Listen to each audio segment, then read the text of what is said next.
Yan guys, Sir Hens ulit. So, dito sa vlog natin ngayon, tuturuan ko naman kayo kung paano magparami ng Zenny. Okay? Hindi yung bound Zenny yung Zenny mismo. So, tayo dito sa trade. Actually, lalo na ngayon Tuesday. Tuesday kasi ang event natin sa Tuesday is ito. Event. Ayan. So, may Guild Banquet mamayang alas 9. Tapos may Guild League or tinatawag natin Guild War. Okay, sa ibang laro. So kapag may war kasi, halos lahat ng character na gustong magkaroon ng magandang damage sa stats, bumibili sila ng mga bagay na kakailangan nila sa war. Okay? So ngayon, punta muna kayo sa trade. Trade. Tapos punta ka muna sa buy, medicine, and then buff potion. Buff potion. Tapos, ayan, nakikita nyo yung mga choices. Ayan, Lactonic. 1,300 na siya ngayon. So, craft tayo yan. Okay. So, etong life job, kailangan yan is mataas na yung level. Ang kailangan mo dyan, guild points. Kaya dapat meron kang guild coins. Okay. Dapat meron kang guild para magkaroon ka ng guild coins para ma-upgrade yan. Okay. So, cooking. So, yan. So, start. Fishing. So, start muna tayo sa fish. So, yan. So, kailangan natin mangisda para makapag-craft tayo. Okay. Wow, 1,000 na yun Shit, magkano yung nabenta ko sa account ko? Yung main account natin, nagbenta tayo kanina, mura lang. Oh my God, okay. So yan, so, buti nakita ko. Okay. So yan, so fishing, okay, red fish. Click tayo. So dahil meron tayong 2,000 energy, so gawa na tayo ng marami dahil mabenta ngayon ng lock potion. Gawin ko na itong mga 50. Okay, para makarami tayo niyan. Habang mabenta pa yan. Okay? Yan, magkukusa na siya. So, yung main ko, kinokontrol ko ngayon, lock potion. Ayun nga, mahal niya, hayop. Okay, panalo. So, start cooking tayo. Ayan. Yan, nakita nyo, nagkukusa na siya. Nakita nyo man nakakuha niya dito sa may bandang left side, lower left. Okay, red fish, times 5, seafood paste, times 1, coral, reef, times 1, etc. Random yan, pero ang sure dyan, yung kailangan nyo, automatic makukuha niya talaga yon. Okay? So, ang war is every 10 o'clock. Plus 1 hour sa time natin. Okay, so 10 o'clock yan. So, create muna tayo ng luck potion para mabenta na natin siya. Tapos kung tingnan nyo magkukusa naman yun Tingnan nyo yung pera ng alt ko. Alt account lang to guys dito yung main account natin. So yan, nakakuha tayo ng Stalactic Golem card. Binibenta ko siya for 2 million lang. Okay, kasi siya may pinakamataas na stats sa lahat ng nakasell sa market. Pero so far, wala pa mabibili. Bentang ayaw ko ibenta. Okay, kasi nga, kailangan ko to at the same time. Ang taas plus 83. Yung iba kasi nakukuha plus 70 lang. Hanggang 80 lang. So, ito na yung pinakamataas niya hanggang 83. So, kaya hindi ko siya tinatanggal dyan. Okay. Ito, tanggalin na pala natin dito. Ayan, nakita nyo. So, max natin siya. 915 yung pinakamura. Ayan, benta na natin yan. Ano nga ba itong binibenta natin yan? This is premium assorted seafood, critical resist, plus 10. Okay? Okay, tapos na tayo mangisda. So, punta tayo dito ulit. So, buy option ulit, medicine food, buff potion, hanapin mo yung lock. Okay, ang lock tonic is para sa lock plus 5 plus crit plus 2. Okay, para sa mga gunner, kaya para marami bumibili. Gunner, archer, okay. So, yan yung mga may physical attack sila may kailangan yan. Kaya pala tumaas yung presyo na ito. Kaya may nagbenta na ng 1-2. Okay, so kailangan na nating bilisan para makabenta tayo. Okay, so tapos na. Gawa tayo ulit, craft. Okay. Tapos ito, alchemy. Nasusundan nyo ba? Medyo mabilis kasi nagmamadali ako kasi malapit na mag-war. Okay? So, normally kasi tumataas yung presyo nito every war lang. So, yan. Or kapag merong event na kailangan mo mag-hunt, okay, papatay ng monster, etc. So, yan. Type na natin dito, 50. Okay. Ayan siya. So, antayin mo lang yan hanggang sa matapos. Tapos, benta-benta na yung mangyayari dyan. Okay? So, yan. So, ulitin ko, sa mga gusto maglaro ng Ragna, punta kayo sa Ragnarok New World. The New World, okay? I-download nyo siya. Tapos, Payro server. Tapos, kapag level 80 na kayo, pwede na kayo sumali sa guild. Hanapin nyo lang, type nyo lang NPC, Nancy Papa Charlie. Okay, so NPC. Tapos hanapin nyo si Tata or ako si Bangis or ito si Sir Hens. PM nyo lang kami o kaya si Meow. Antimano, sabihin nyo lang na subscriber, follower kayo ni Sir Hens para makasali kayo sa guild. Tas guys, please download Discord para ma-assist namin kayo, okay? So yan, so medyo matagal yung shout natin ngayon kasi nga yan. Okay, shout out sa mga friends natin dito sa sa laro na to. So yan, si Sinos, PH, si Meow, si Demonyo, si ating guild natin habang wala pa. Okay. Para si Kibian, Ludrax, si Extra Seven Sign, kay Yul, okay, Elfaria, kay Nobs, kay Ace, Slapsoil, Mangkok, yan, yun na pa, G-Boy, yan, yan, shoutout sa inyo lahat guys, okay, kay Repent, Shawarma, okay, yan, yung mga bago, maraming bago ngayon sa guild okay, so, tagal mag-gather, excited na tayo. So, yung main muna natin, kukontrolin ko muna saglit. So, ganyan lang yan guys. So, kailangan nyo lang magbigay ng time. Okay, bumaba na yung presyo ng lock potion. Pero okay lang. Mahal pa rin yan. Okay. So, yung main ko, kinokontrol ko ngayon para mag-fish. Gamit ko siya sa laptop. Okay. Oh, tapos na. So, let's go to trade again. Okay. Buy, medicine. Buff potion. Tapos, ayun, lock tonic. Craft lang natin yan guys. Max. Okay. Tapos, cooking. Oh, naubusan na tayo nito. Pero sige, tsaka na yan. Magbibenta na muna tayo. Sell. Okay, hanapin natin dito yung lock potion. Ito siya. So, 1,054 yung selling factor. 5 lang yan.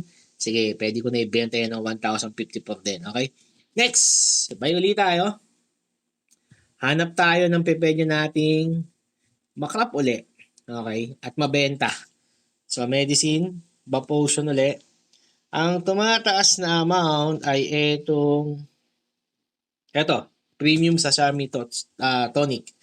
So, ang bigay naman nito ay crit rate. Ayan. So, alchemy, cooking. So, mangingisda ulit tayo. Okay, fishing. Start fish. So, pumunta lang siya dyan ng kusa. Hayaan mo lang siya. So, ganyan. Yan lang yung gagawin nyo pag gusto nyo dumami yung Zenny nang hindi kayo nagtatap up, na hindi kayo gumagastos ng totoong pera. By the way, yung Zenny, pwede mo siyang mabenta 300 pesos per 1M. Okay? So, tsaka ako naituturo sa inyo kung paano ka magbebenta ng Zenny, ano yung proper trading or gifting na gagawin mo pag nagbenta ka na para man sa ganon, dun sa mga gustong bumili na ng Zenny, sa mga gustong gumastos Pero tayo kasi hindi tayo gumagastos sa laro. F2P lang tayo. So kaya ginagawa natin ganyan, inaalam natin kung paano ka magkakaroon ng pera sa loob ng laro na pwede mo rin pagkakitaan kasi pwede mong ibenta in the future. Or pwede mo siyang gamitin pambili ng mga gamit-gamit. Okay, so yan. So yan yung mga technique na tinuturo natin sa inyo. Mga pang F2P lang. Pero kung may pera ka naman at gusto mong gumastos sa laro, okay, go ahead. Top up ka na nun. Di na kita matutulungan sa part na yun kung paano mo siya gagawin, okay? Mali tayo. Ito. So, crop. Okay, ito naman ang kulang natin. So, gather naman tayo na ito. Yan, nakita nyo, require gathering, level 21. So, ito. Click mo lang yan. Ayan yung cost. Ito, okay? Guild contribution, kailangan mo yan, guys. Okay, kaya dapat meron kang guild. Hindi pwedeng wala. Okay? So, okay, ito.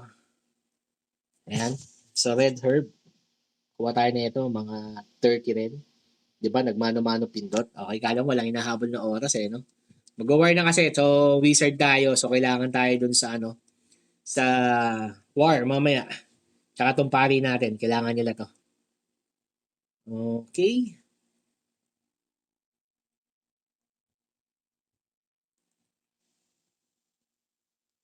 Ayan, pagkatapos niyan, okay, hindi pa.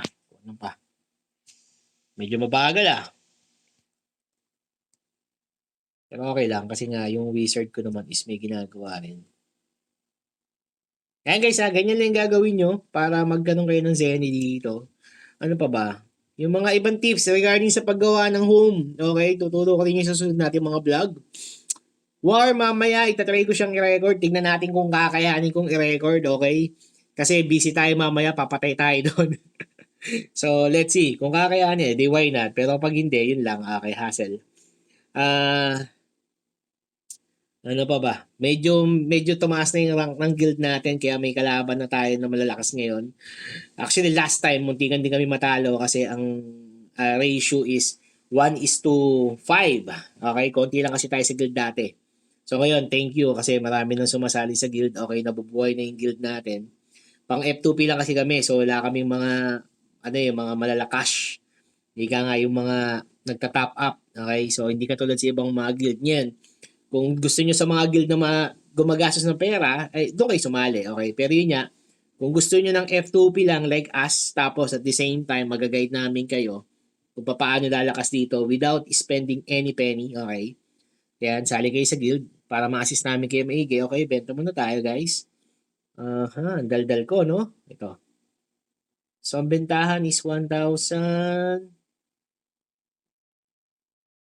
Okay, 950 na. Okay, may nagtatanong, actually may nag-chat sa akin na one of the guildmate natin. Shoutout sa iyo kay Donchin.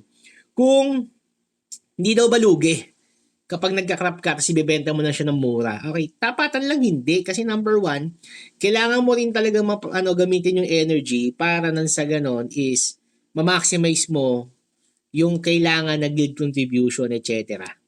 So, hindi ka lugi doon. Kasi kumbaga sa parang give and take yung mangyayari. Okay. So, nale-level up mo yung guild skill mo, etc. Tapos, kumikita ka pa ng pera, hindi mo kailangan gumastos. Diba? Win-win situation. Okay? So, yun yung sagot ko dyan. Doon sa mga magtatanong din kung lugi ka ba kapag ganito yung ginagawa mo. Ayan, natin nyo. Kumita na tayo, 10,000 Zenny. So, wait na lang natin kung may bibili pa. Okay? So, ayan guys. So, for any more tips sa mga gusto pa ng mga F2P tips na pwede ko maibigay sa inyo, mga advice ko lang sa inyo is click, like, follow, subscribe, share nyo tong vlog na to. Tapos, panoorin nyo sa YouTube channel natin yung mismong full details ng video. Okay? Kasi nga, dito sa Facebook, hindi tayo pwede magbigay dito ng full details. Okay? So, hindi pa monetize yung Facebook natin. Kulang pa tayo ng follower. Kaya please guys, please, paki-share nyo yung vlog dun sa mga player ng Ragnarok dyan. Paki-bash. Okay? Kung meron kailangan i-bash nyo para lang lumutang. Hindi, joke lang. Okay? So, yun. So, newbie lang din tayo. Hindi ako talaga naglalaro ng Ragna. So, first time lang ako dito. So, yan. Ano pa ba? Ayun lang guys. So, thank you sa mga nanood, sa mga sumusupport sa vlog natin. Maraming salamat guys. Okay, mag-ready na ako sa war. Okay, bye-bye. Yan guys, nakikita nyo ba? So, kanina, 10,000 lang yung pera natin ngayon, 38,000 na. So, ang kinita lang natin total is almost 500,000 na kagad. Okay? So, malapit na mag 1 million yung kinita nitong priest natin. So, pag nabenta pa yung mga ibang potion na binibenta natin, lalaki pa yun ng lalaki, okay? So, ganun lang. Kung gusto nyo magkaroon kayo ng Zenny nang hindi kayo gumagastos dito sa laro na to, okay? So, yung iba kasing player, gumagastos sila sa laro na to. So, tayo hindi. Pure F2P player lang tayo or free to play, okay? So, kaya ganyan. Hindi tayo pay to play. So, kung gusto nyo to at nagustuhan nyo siya, okay? Nakita nyo, may bibili, dire-diretso, nakita nyo? Okay.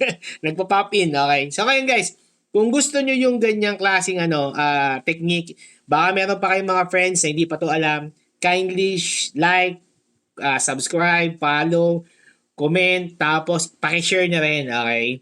Para nang sa ganon, yung iba na F2P player din, ganahan sila maglaro ng Ragnarok at the same time yun niya.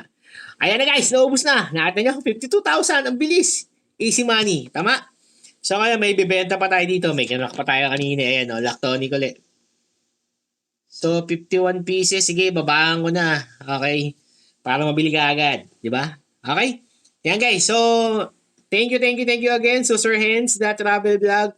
Kindly follow Facebook, tsaka YouTube channel natin, Instagram and TikTok. Same channel lang yan. Same name lang. Okay? Thank you. Prepare na ako sa war.